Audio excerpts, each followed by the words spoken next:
ഒരു ദിവസം ആവില്ല. കാരണം അത്രയും രാജ്യത്ത് കൊടുമ്പിരി കൊണ്ട ഒരു ഗ്യാങ് റേപ്പ് ഓർമ്മയുണ്ടാവും അല്ലേ? ഡൽഹിയിൽ വെച്ചിട്ട് ഓടുന്ന ബസ്സിൽ ഒരുപാട് യാതനകൾ സഹിച്ച് ജീവിക്കാനുള്ള ആഗ്രഹം അപ്പോഴും ബാക്കി നിൽക്കെ മരണത്തിന് കീഴടങ്ങേണ്ടി വന്ന ആ പ്രിയ സഹോദരിയുടെ സ്മരണകളിൽ 13 വർഷങ്ങൾക്ക് മുമ്പ് എഴുതിയ കവിതയാണ് ഞാൻ ഇവിടുന്ന് ചൊല്ലുന്നത്. പല വേദികളിൽ ചൊല്ലിയതാണ്. പക്ഷേ എന്നാലും ഇപ്പോൾ ഇത് ചൊല്ലാൻ കാരണം ഇപ്പോഴും സ്ത്രീകൾക്കെതിരെയുള്ള അതിക്രമങ്ങൾ യാതൊരു കുറവും വന്നിട്ടില്ല. അപ്പോൾ ആ കവിത ചൊല്ലാം. അണയാത്ത ജ്യോതിനി. മായാത്ത മുറിവുകൾ ഞങ്ങൾ തൻ ഹൃദയത്തിലേൽപ്പിച്ചു ദൂരെ നീ മാഞ്ഞതിൻ്റെ വേദന തിന്ന ദിവസങ്ങൾ അത്രയും ജീവിക്കുവാനേറെ ആശിച്ചു നീ.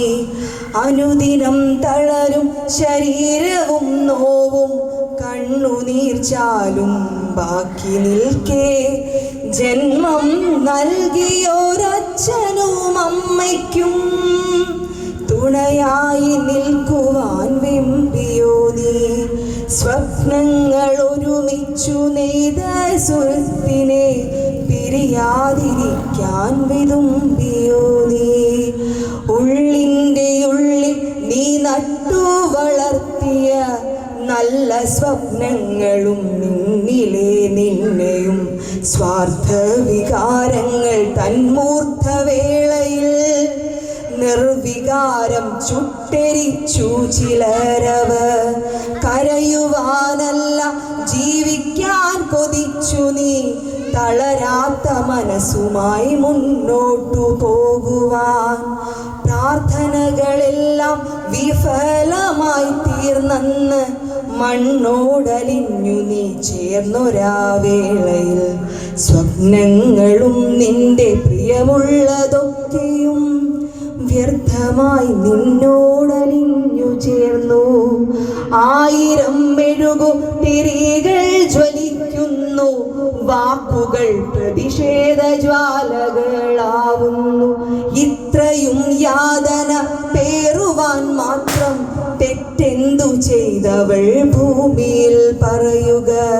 പെണ്ണായി പിറന്നതു കുറ്റമാണോ?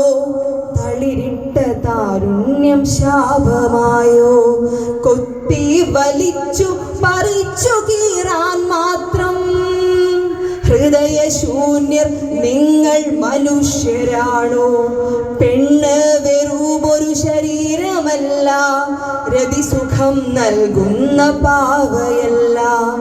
ഉള്ളിൽ കത്തി ജ്വലിക്കും മനസ്സുണ്ട്, കണ്ണീരിൽ അഗ്നി പ്രവാഹമുണ്ട്. സർവം സഹിക്കുന്ന ധരണിയും ദേവിയും സംഹാരിയാകുന്ന ദുർഗയുമാണവൾ. ധീരപുത്രി നിന്റെ ആത്മധൈര്യം ഞങ്ങൾക്കതൂർജമായി മാറിടട്ടെ.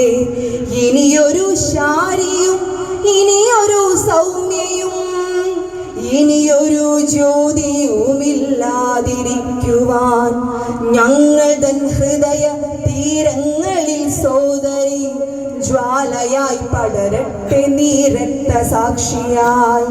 ഞങ്ങൾ തൻ ഹൃദയ തീരങ്ങളിൽ സോദരി ജ്വാലയായി പടരട്ടെ നീ രക്തസാക്ഷിയായി. മാഞ്ഞു